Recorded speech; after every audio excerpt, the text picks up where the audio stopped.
Ang unang sulat ni Juan ay isang paanyaya tungo sa pag-ibig, katotohanan at liwanag ng Diyos.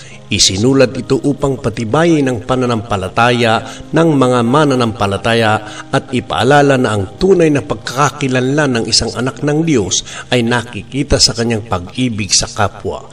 Dito, ipinakilala ni Juan ang Diyos bilang mismong pinagmulan ng pag-ibig, at ang sinumang nananatili sa pag-ibig ay nananatili sa Diyos. Sa bawat talata ng sulat na ito, maririnig natin ang pusong puno ng malasakit at paalala na sa gitna ng kasinungalingan ng mundo, nananatili ang isang katotohanang hindi nagbabago. Ang Diyos ay pag-ibig. Ang unang sulat ni Juan. Unang kabanata. Ang salitang nagbibigay ng buhay na walang hanggan. Ipinapahayag namin sa inyo ang tungkol sa Kanya na mula pa sa simula ay nariyan na. Narinig namin Siya, nakita at napagmasdan ng sarili naming mga mata at nahawakan pa namin Siya. Siya ang salita ng Diyos na nagbibigay ng buhay na walang hanggan. Siya na pinagmumula ng buhay na walang hanggan ay nahayag at aming nakita. Pinapatotohanan at ipinapahayag namin Siya sa inyo na sa simula't simula pa ay kasama na ng Ama at nagpakita sa amin. Ipinapahayag namin sa inyo ang nakita at narinig namin upang maging kaisa namin kayo sa Ama at sa Kanyang anak na si Jesucristo. Isinusulat namin ito upang malubos ang aming kagalakan. Ang pamumuhay sa liwanag.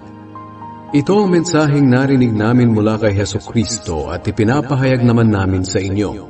Ang Diyos ay liwanag at sa Kanya ay walang anumang kadiliman. Kung sinasabi nating may pakikiisa tayo sa Kanya, ngunit namumuhay naman tayo sa kadiliman, nagsisinungaling tayo at hindi namumuhay ng ayon sa katotohanan. Ngunit kung namumuhay tayo sa liwanag, tulad ng Diyos na nasa liwanag, may pagkakaisa tayo at nililinis tayo ng dugo ni Jesus na Kaniyang anak sa lahat ng kasalanan.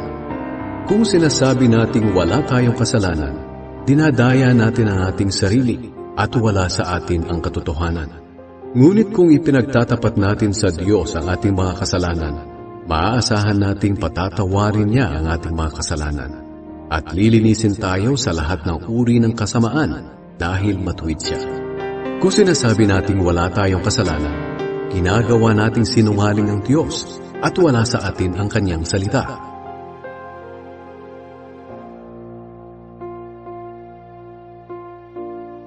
Ikalawang kabanata. Mga anak, sinusulat ko sa inyo ang mga bagay na ito upang hindi kayo magkasala. Ngunit kung may nagkasala man, may tagapamagitan tayo sa Ama. Siya ay si Jesucristo, ang matuwid. Siya ang ibinigay na handog para sa kapatawaran ng ating mga kasalanan. At hindi lang ng mga kasalanan natin, kundi pati na rin ng kasalanan ng buong mundo. Nakatitiyak tayong kilala natin ang Diyos kung sinusunod natin ang Kanyang mga utos. Ang nagsasabing nakikilala niya ang Diyos, ngunit hindi naman sumusunod sa Kanyang mga utos ay sinungaling at wala sa Kanya ang katotohanan. Ngunit sa sino mang sumusunod sa salita ng Diyos, lubos na natupad sa Kanya ang pag-ibig ng Diyos. At sa ganitong paraan natin malalaman na tayo'y nasa Kanya. Ang sino mang nagsasabing Siya ay sa Diyos, dapat siyang mamuhay ng tulad ni Jesucristo. Mga minamahal, hindi bago ang ibinibigay kong utos na magmahalan kayo, kundi dati na. Ang utos na ito ay walang iba kundi ang mensaheng narinig at tinanggap ninyo mula nang sumampalataya kayo. Ngunit masasabi rin natin na ang utos na ito ay bago, dahil lumilipas na ang kadiliman at nagliliwanag na ang tunay na ilaw. At ang katotohanan ito ay nakita sa buhay ni Kristo at maging sa inyo. Ang sino mang nagsasabing siya'y nasa liwanag ngunit napupuot naman sa kanyang kapatid, ay nasa kadiliman pa rin. Ang sino mang nagmamahal sa kanyang kapatid ay namumuhay sa liwanag, at walang anuman sa buhay niya ang magiging dahilan ng pagkakasala ng kanyang kapwa. Ngunit ang sino mang napupuot sa kanyang kapatid ay nasa kadiliman. Lumalakad siya sa kadiliman at hindi niya alam ang kanyang patutunguhan dahil binulag siya ng kadilimang ito. Sumusulat ako sa inyo mga anak dahil pinatawad na ng Diyos ang mga kasalanan ninyo dahil kay Kristo. Sumusulat ako sa inyo, mga ama, dahil nakilala nyo na siya, na mula pa sa simula ay nariyan na. Sumusulat ako sa inyo, mga kabataan, dahil nalupig na ninyo si Satanas. Sumusulat ako sa inyo, mga anak, dahil nakilala nyo na ang Ama. Sumusulat ako sa inyo, mga ama, dahil nakilala nyo na siya, na mula pa sa simula ay nariyan na. Sumusulat ako sa inyo, mga kabataan, dahil matatag ang inyong pananampalataya. Sinusunod ninyo ang salita ng Diyos, at nalupig na ninyo si Satanas. Huwag ibigin ang mundo. Huwag ninyong ibigin ang mundo o ang mga makamundong bagay. Ang umiibig sa mga ito ay hindi umiibig sa Ama, sapagkat ang lahat ng kamunduhan, ang masasamang hilig ng laman, ang pagnanasa sa mga nakikita ng mata, at ang anumang pagmamayabang sa buhay ay hindi nagmumula sa Ama kundi sa mundo. Ang mundo at lahat ng bagay dito na hinahangad ng tao ay mawawala. Ngunit ang taong sumusunod sa kalooban ng Diyos ay mabubuhay magpakailanman. Ang Antikristo. Mga anak, malapit na ang mga huling araw, at tulad ng narinig ninyo, malapit na ang pagdating ng Antikristo. Ngayon pa lang ay marami ng Antikristo, kaya alam nating malapit na ang mga huling araw. Kahit naging kasama natin sila noong una, hindi sila tunay na kabilang sa atin. Sapagkat kung tunay na kabilang sila, nanatili sana sila sa atin. Ngunit ang pagtiwalag nila ay nagpapakita na hindi talaga sila kabilang sa atin. Ngunit ipinagkaloob sa inyo ang banal na Espiritu, kaya alam ninyong lahat ang katotohanan. Sumusulat ako sa inyo hindi dahil sa hindi ninyo alam ang katotohanan, kundi dahil sa alam nyo na. At alam din ninyo na walang kasinungalingan na maaaring magmula sa katotohanan. At sino ba ang sinungaling? Ang taong nagsasabing hindi si Jesus ang Kristo. Siya ang Antikristo. Ayaw niyang kilalanin ang Ama at ang Anak. Ang taong hindi kumikilala sa Anak, hindi sumasa kanya ang Ama. Ngunit ang taong kumikilala sa Anak, sumasa kanya ang Ama. Huwag ninyong kalimutan ang mga natutunan ninyo mula pa noong una, upang patuloy kayong mamuhay ng may pagkakaisa sa Anak at sa Ama. Sa ganoon, mapapasa inyo ang ipinangako ni Kristo, ang buhay na walang hanggan. Isinusulat ko sa inyo ang tungkol sa mga taong nanlilinlang sa inyo. Kung tungkol naman sa inyo, ang banal na Espiritu na tinanggap ninyo kay Kristo ay nananatili sa inyo. Kaya hindi na kailangang turuan pa kayo ng iba. Sapagkat ang banal na Espiritu ang magtuturo sa inyo sa lahat ng bagay. At ang mga itinuturo niya ay katotohanan at hindi kasinungalingan. At gaya ng itinuro niya sa inyo, manatili kayo kay Kristo. Kaya nga mga anak, manatili kayo sa Kanya, upang magkaroon tayo ng kapanatagan sa Kanyang pagbabalik, at hindi tayo mapahiya pagdating ng araw na yon. Alam ninyo na si Kristo ay matuwid, kaya makasisiguro kayo na ang lahat ng taong gumagawa ng matuwid ay mga anak ng Diyos.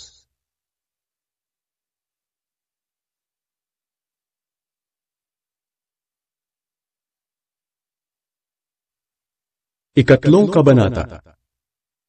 Mga anak ng Diyos, pag-isipan ninyo kung gaano kadakila ang pag-ibig ng Ama sa atin. Tinawag niya tayong mga anak niya, at tunay nga na tayo'y mga anak niya. Kaya hindi tayo nakikilala ng mga tao sa mundo dahil hindi nila kilala ang Diyos. Mga minamahal, mga anak na tayo ng Diyos. Ngunit hindi pa naihahayag kung magiging ano tayo sa hinaharap. Alam natin na sa pagbabalik ni Kristo, tayo ay magiging katulad niya, dahil makikita natin kung sino talaga siya. Kaya ang sino mang may ganitong pag-asa kay Kristo ay dapat maging matuwid sa kanyang buhay, tulad ng buhay ni Kristo na matuwid. Ang lahat ng nagkakasala ay lumalabag sa kautusan ng Diyos, dahil ang kasalanan ay paglabag sa kautusan. Alam ninyong si Kristo na walang kasalanan ay naparito sa mundo upang alisin ang ating mga kasalanan. Ang sino mang nananatili kay Kristo ay hindi na nagpapatuloy sa kasalanan. Ang nagpapatuloy sa kasalanan ay hindi pa nakakita o nakakilala sa Kanya. Mga anak, huwag kayong padadaya kanino man. Ang sino mang gumagawa ng tama ay matuwid, tulad ni Kristo na matuwid. Ngunit ang nagpapatuloy sa kasalanan ay kampo ng Diablo, dahil ang Diablo ay gumagawa na ng kasalanan mula pa sa simula. Ito ang dahilan kung bakit naparito ang anak ng Diyos, upang wasakin ang mga gawa ng Diablo. Ang sinumang naging anak ng Diyos ay hindi na nagpapatuloy sa kasalanan, dahil ang katangian ng Diyos ay nasa kanya na. At dahil nga ang Diyos ay kanyang Ama, hindi na siya nagpapatuloy sa kasalanan. At dito makikilala kung sino ang mga anak ng Diyos at kung sino ang mga anak ng Diablo. Ang lahat ng hindi gumagawa ng matuwid o hindi nagmamahal sa kanyang kapatid ay hindi anak ng Diyos. Magmahalan tayo. Ito ang aral na narinig ninyo nang sumampalataya kayo. Dapat tayong magmahalan. Huwag nating tularan si Cain na kampo ng Diablo kaya pinatay niya ang kanyang kapatid. At bakit niya pinatay ang kanyang kapatid? Sapagkat masama ang mga gawa niya at matuwid naman ang mga gawa ng kanyang kapatid. Kaya huwag kayong magtaka mga kapatid, kung galit sa inyo ang mga makamundo. Alam nating inilipat na tayo sa buhay na walang hanggan mula sa kamatayan, dahil minamahal natin ang ating mga kapatid. Ang sinumang hindi nagmamahal sa kanyang kapwa ay nananatili sa kamatayan. Ang sinumang napupuot sa kanyang kapatid ay isang mamamatay tao, at alam ninyo na walang mamamatay tao ang may buhay na walang hanggan. Sa ganitong paraan natin nalalaman ang tunay na pag-ibig.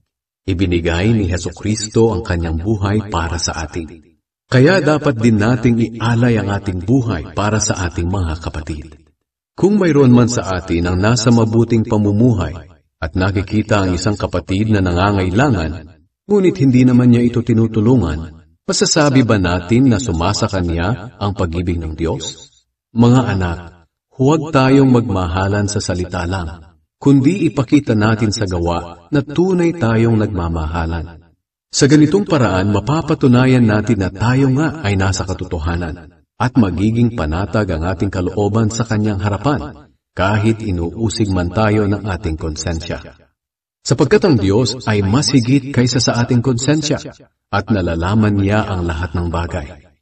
Mga minamahal, kung hindi tayo inuusig ng ating konsensya, panatag tayong makakalapit sa Diyos at matatanggap natin ang anumang hinihiling natin sa Kanya dahil sumusunod tayo sa Kanyang mga utos at ginagawa ang naaayon sa Kanyang kalooban. At ito ang Kanyang utos. Dapat tayong sumampalataya sa Kanyang anak na si Hesukristo at magmahalan gaya ng iniutos niya sa atin. Ang mga sumusunod sa utos niya ay nananatili sa Kanya at siya'y nananatili rin sa kanila. At malalaman natin na nananatili ang Diyos sa atin sa pamamagitan ng banal na Espiritu na ibinigay niya sa atin.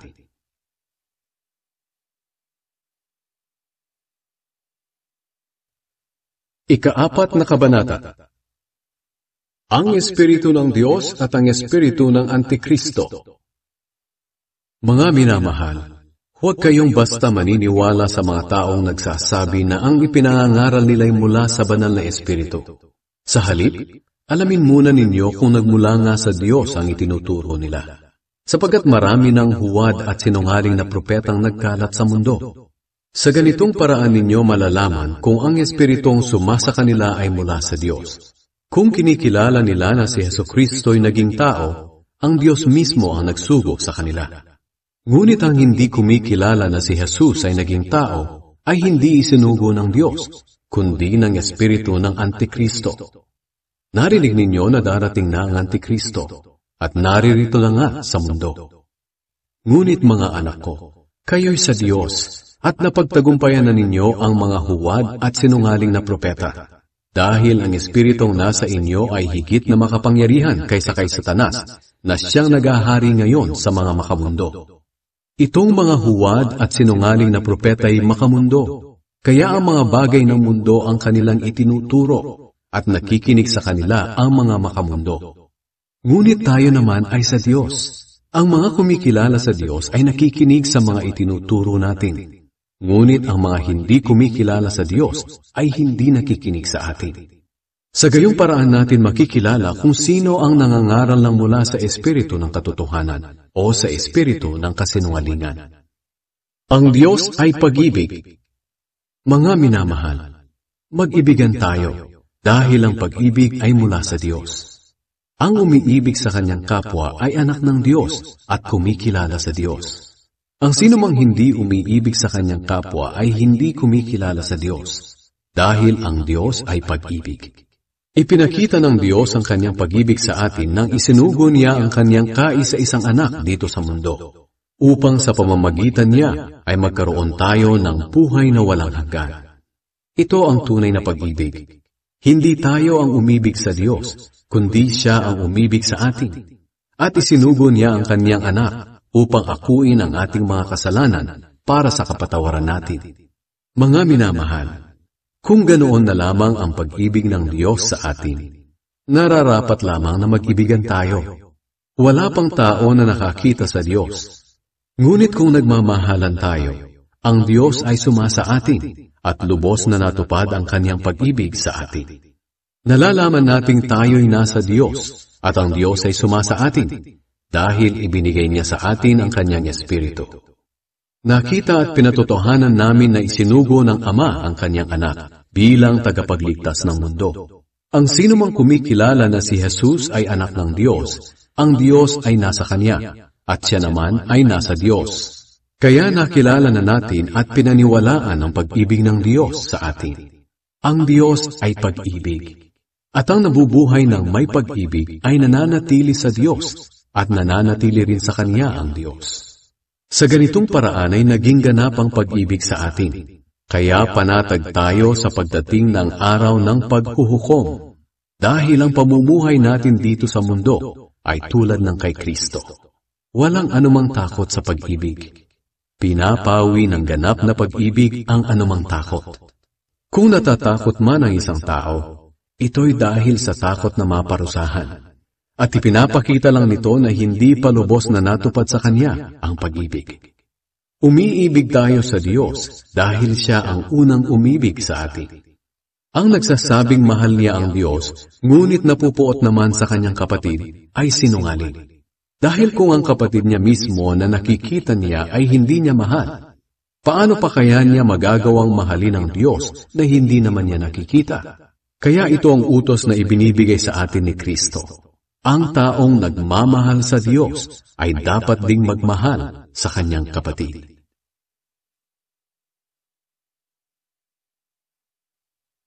Ikalimang kabanata. Ang pag-ibig, pananampalataya at tagumpay. Ang sinumang sumasampalataya na si Jesus ang Kristo ay anak ng Diyos. At ang sinumang umiibig sa Ama ay umiibig din sa kanyang anak. Sa ganitong paraan natin malalaman na iniibig natin ang mga anak ng Diyos, kung minamahal natin ang Diyos at sinusunod natin ang kanyang mga utos. Dahil ang tunay na umiibig sa Diyos ay sumusunod sa kanyang utos, at hindi naman mahirap sundin ang kanyang mga utos. Sapagkat ang bawat anak ng Diyos ay nagtatagumpay laban sa mundo. Napagtatagumpayan niya ito sa pamamagitan ng pananampalataya. At sino ba ang nagtatagumpay laban sa mundo? Ang sumasampalataya na si Jesus ay anak ng Diyos. Si Jesus na naparito sa mundo ay napatunayang anak ng Diyos sa pamamagitan ng tubig nang magpabautismo siya, at sa pamamagitan ng dugo nang mamatay siya. Hindi lang sa tubig kundi sa pamamagitan din ng dugo. At ang mga bagay na ito'y pinatotohanan din sa atin ng banal na Espiritu. Dahil ang Espiritu ay katotohanan. Kaya may tatlong nagpapatotoo tungkol kay Jesus. Ang banal na Espiritu, ang tubig nang magpabautismo siya, at ang dugo nang mamatay siya. At ang tatlong ito'y nagkakaisa. Tinatanggap natin ang patotoo ng mga tao. Ngunit higit na maaasahan ang patotoo ng Diyos dahil siya mismo ang nagpatotoo tungkol sa kanyang anak. Ang sinumang sumasampalataya sa anak ng Diyos ay naniniwala sa patotoo ng Diyos. Ang sinumang hindi naniniwala sa patotoong ito ay ginagawang sinungaling ng Diyos dahil hindi siya naniniwala sa patotoo ng Diyos tungkol sa kanyang anak. At ito ang patotoo ng Diyos. Binigyan niya tayo ng buhay na walang hanggan. At ang buhay na ito'y nasa kanyang anak. Ang sinumang nasa kanya ang anak ng Diyos ay may buhay na walang hanggan. Ngunit ang sino mang wala sa Kanya ang anak ng Diyos ay walang buhay na walang hanggan. Ang buhay na walang hanggan. Isinusulat ko ito sa inyo na mga sumasampalataya sa anak ng Diyos upang malaman ninyong mayroon kayong buhay na walang hanggan. At may kapanatagan tayo sa paglapit natin sa Diyos dahil naniniwala tayong ibibigay niya sa atin ang anumang hilingin natin na ayon sa Kanyang kalooban. At kung alam nating nakikinig sa atin ang Diyos, alam nating tinatanggap na natin ang hinihiling natin sa Kanya.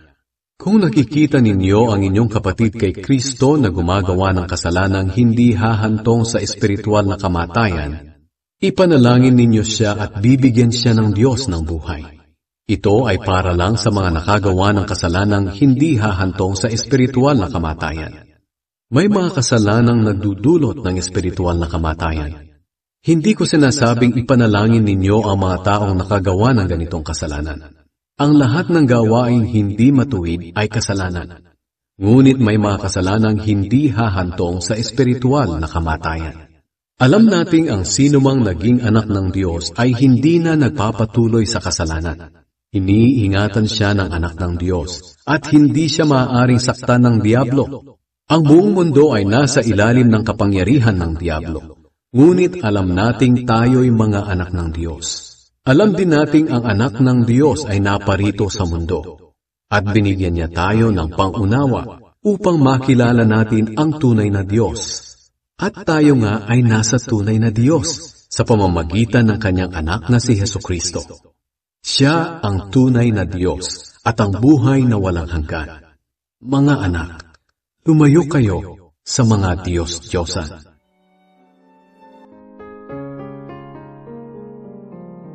Mga anak, ingatan ninyo ang inyong sarili sa mga Diyos-Diyosan. Ito ay isang maikling ngunit makapangyarihang paalala na nagsasara sa buong tema ng sulat, ang pag-ibig, pananampalataya at katapatan sa tunay na Diyos sa pamamagitan ni Hesukristo. Ang kabuuang mensahe ng pagtatapos ay ganito. Matapos ipaliwanag ni Juan kung paano makikilala ang tunay na anak ng Diyos, paano mamuhay sa liwanag at pag-ibig, at paano magkaroon ng katiyakan sa kaligtasan. Ang kanyang huling paalala ay maging tapat lamang sa Diyos at huwag magpaloko sa mga huwad na Diyos o anumang bagay na maaaring pumalit sa Kanya sa ating puso.